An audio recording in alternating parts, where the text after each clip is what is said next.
এখন ঘড়িতে দেখো 8:30 বাজে। এখন ঘুম থেকে উঠলাম। আমি ভেবেছিলাম আজকে একটু দেরিতেই উঠবো, কিন্তু অনেকটাই দেরি হয়ে গেছে। বাইরে রৌদ্র ঝলমল করছে। গুড মর্নিং বন্ধুরা, কেমন আছো তোমরা সবাই? আশা করছি যে যেখানে আছো সবাই খুব খুব ভালো আছো, সুস্থ আছো।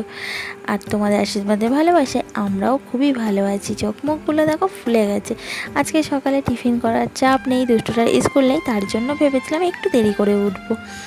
তো আমি টুকুন টুকুন লাইফস্টাইল ডেলি ব্লগে তোমাদের অনেক অনেক ভালোবাসা স্বাগত জানিয়ে প্রতিদিনের মতো আজ আবারও একটা নতুন ভিডিও শুরু করছি। আমার এই ভিডিওটা আশা করি তোমাদের সকলের খুবই ভালো লাগবে। 8:30টার সময় ঘুম থেকে উঠে কিভাবে আমি সংসারের সব কাজগুলো বুদ্ধি খাটিয়ে গুছিয়ে নিলাম, সেটাই আজকে তোমাদের সঙ্গে শেয়ার করব। তো এখানে দেখো বাইরে কি সুন্দর ঝলমলিয়ে রোদ্দুর উঠেছে। তো আমরা এখন ওপরে যাব, আর আমার সঙ্গে দুষ্টকেও নিয়ে যাচ্ছি। ও উঠে গেছে যখন, ওকে নিয়ে গিয়ে ওকে ব্রাশটা করিয়ে দিই, তারপরে খেয়ে দিয়ে একটু পড়তে বসবে। আর এখন যারা যারা আমার এই ভিডিওটা দেখছো, একটা করে প্লিজ লাইক দিয়ে ভিডিওটা দেখো। তো দেখো একটা ট্রেন যাচ্ছিল। তো ট্রেনগুলো দেখলেই না মনটা খুব খারাপ হয়ে যায়। কবে যে আবার বাবার বাড়ি যাব ট্রেনে করে। আমার ভিডিওগুলো হয়তো তোমাদের অতটাও ভালো লাগে না, তবুও কিন্তু আমি চেষ্টা করি যাতে তোমাদের একটু ভালো লাগে। তো সংসারের সব কাজ সামলে, দুষ্টুটাকে সামলে, ঘরে বাইরে সামলে তারপর ভিডিও বানাই। তো অতটা হয়তো ভালো বানাতে পারি না, চেষ্টা করছি যাতে তোমাদের ভালো লাগে, তোমাদের মতো করে বানানো। একদিন হয়তো ভালো হবে, তোমাদের খুবই ভালো লাগবে। তো তোমরা এভাবেই আমার পাশে থেকে আমাকে প্লিজ ভালোবাসা দিয়ে যেও। তো রান্নাঘরে চলে এলাম সকালবেলা। এসেই প্রথমেই দেখো আমি এখানে চা বসিয়ে দিয়েছি। তো চা না, সরি, কফি বানাচ্ছি আজকে। আজকে রবিবার, একটু স্পেশাল মতো মনে হয়। আর বরমাসের বাড়ি থাকে, তো ভাবি একটু অন্য কিছু যদি করা যায়, তার জন্য ভাবলাম একটু কফি বানাই। প্রত্যেক দিন তো আর একসাথে খাওয়া হয় না, এরকম লিকার চাই খাওয়া হয় বেশিরভাগ, তোমরা দেখো। তো ঘরে কফি ছিল, তো সেটাই বানিয়ে নিলাম। তো এর মধ্যে না আমি একটু চা দিয়ে ফেলেছিলাম ভুল করে, প্রত্যেক দিন চা করি তো, তার জন্য এই যে ছেঁকে নিলাম ছাঁকনি দিয়ে।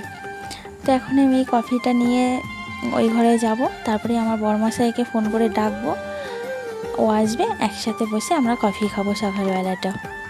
আর ওদিকে দেখো দুষ্টুটা ঠাকুর ঘরে সিঁড়িতে বসে খেলা করছে। তো কফি টফি খেয়ে আমি আমার কাজে বসে পড়লাম। তো অনেক জামা কাপড় ছিল, সেগুলো এখন আমি উপরে ঘরে বসে ভাঁজ করে নিচ্ছি। তারপর আরও যা যা সংসারে কাজকর্ম আছে সব আমি স্টেপ বাই স্টেপ করে নেব। এই জামা কাপড় ভাঁজ করা আর জামা কাপড় কাচা আমার কোনো দিন ছুটি নেই। প্রত্যেক দিন আমার জামা কাপড় ভাঁজ করতে হবে এক কাড়ি করে, আর প্রত্যেক দিন এক কাড়ি করে জামা কাপড় কাচা। তো যাই হোক, জামা কাপড়গুলো সব একে একে ভাঁজ করে আমি দেখো গুছিয়ে রেখে দিলাম। এবার আমি নিচে যাব, নিচে ঘরটা গুছিয়ে নিয়ে স্নান করে চলে এলাম ওপরে। এবার জামা কাপড়গুলো রৌদ্রে মেলে দেবো। তো রৌদ্রটা না আজকে ঠিকঠাক ওঠেনি। এই দুদিন যেমন রৌদ্রটা উঠেছিল, আজকে মেঘলা মেঘলা করে আছে। তোমাদের দাদা এই একটা দিনই বাড়ি থাকে রবিবার, কোনো কোনো দিন আবার থাকেও না, দুপুরের দিকে বেরিয়ে যায়। তো আজকে সারাদিনই বাড়িতে থাকবে। তো সকালে না কোনো টিফিন করিনি, ছাতুর শরবত করে সবাইকে খাইয়ে দিলাম। তো বেলা 12টা বাজে, এখনও কিন্তু আমি রান্না বসাইনি। এখন ঠাকুর ঘরে যাব, ঠাকুর পুজোটা দেবো, তারপর রান্না বান্নার দিকে যাব। আর দুষ্টের এমন হয়েছে, রবিবার করে ওকে চিকেন খাওয়াতেই হবে। ও তো মাছ টাছ খায় না, ওই ডিম আর চিকেনটাই ভালোবাসে। তো তোমাদের দাদাভাই ওর জন্য একটু অল্প করে রবিবার করে চিকেন নিয়ে আসে। যাও স্নান করে রেডি হও, ড্রয়িং ক্লাসে যেতে হবে। তো এই যে আমি ঠাকুর ঘরে ঢুকছি। এবার আমি ঠাকুর পুজোটা দিয়ে তারপর রান্নার দিকে যাব। আগে ঠাকুর পুজোটা দিয়ে নিই। চলে তোমরা আমার সঙ্গে থাকো, আমি ঠাকুর পুজোটা দিই। আর এই দেখো, এর মধ্যে এই যে ফুল তুলে রাখা হয়েছে, সব গাছের জবা ফুল। আর এটার মধ্যে এই যে থালা বাসন মেজে ধুয়ে রাখা আছে। এটার মধ্যে কেনা কয়েকটা গাঁদা ফুল আছে। চলো আমি শিব ঠাকুরগুলোকে সব স্নান করিয়ে নিই। তো আমি এখানে দেখো শিবলিঙ্গগুলোকে সব স্নান করিয়ে নিয়েছি। প্রথমেই আমি বিপত্তারিণীর ঘটে জল দিয়ে দিচ্ছি, তারপরে বাবার ঘট আছে, ভোলে বাবার ঘটে জল নিয়ে নিলাম। এবার আমি সব শিবলিঙ্গগুলোকে স্নান করাবো। তো বন্ধুরা তোমরা আমার ভিডিওটা দেখতে থাকো, আমি পুজোটা দিয়ে নিই, আবার তোমাদের সঙ্গে পরে এসে গল্প করছি।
পুজো দিয়ে চলে এলাম রান্নাঘরে। তো রান্না বসিয়ে দিয়েছি, ভাতটা হয়ে গেছে। আর এখানে আমি কুমড়োর ওই যে খোলাগুলো হয় না, তো ওগুলো আমরা কুমড়োর বাগলা বলি, তো সেটাই কুচিয়ে কেটে নিয়ে আমি ভাজা ভাজা করে নিচ্ছি। এই কুমড়োর বাগলা ভাজা খেতে কিন্তু ভীষণ ভালো লাগে। আর এখানে এই যে দাদাভাই চিকেন এনেছিল, ওটা বললাম ফ্রিজে ঢুকিয়ে রেখেছিলাম, তো সেই চিকেনটা আমি বার করে নিয়ে এসে এখন ঢেলে নিচ্ছি একটা গামলাতে। তো চিকেনটা ভালো করে ধুয়ে বেছে নিয়ে আসবো বেসিন থেকে, তারপর এখন আমি চিকেনটা রান্না করে নেবো।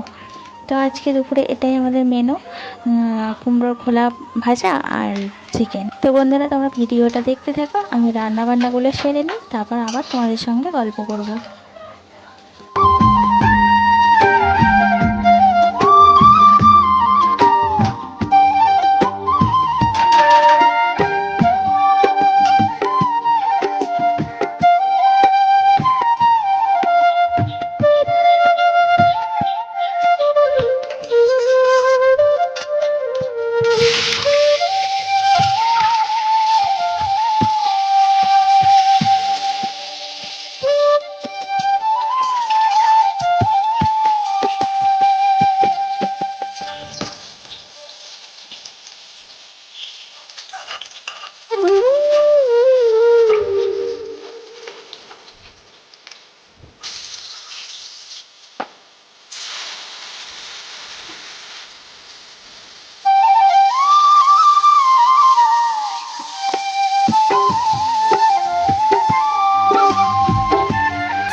দেখো এটা কি মেঘ পড়েছে।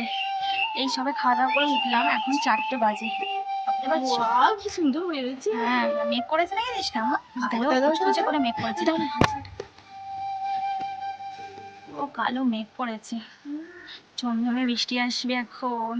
এই এগুলো যদি জল রঙ দিয়ে, এখন কি জল রঙ দিয়ে হ্যাঁ, তাক জল রং দিয়ে এঁকে দিয়ে। তারপর লাইট ঠিক করবো না। তুমি স্যার নিয়েছি দেখে দিলে ওরা স্যারই পারে।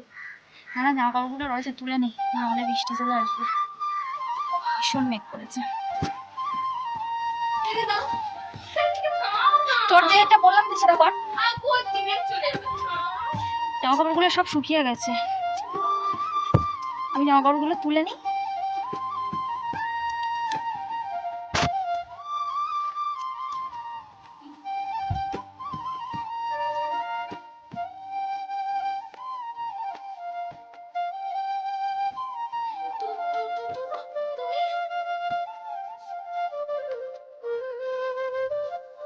তো এই যে এসেছিলাম বাড়িতে জিনিসপত্র কিনতে,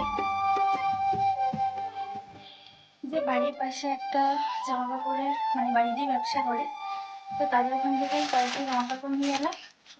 তো আজকে আর দেখাবো না, কাল তোমাদেরকে দেখাবো কি নিয়ে এলাম।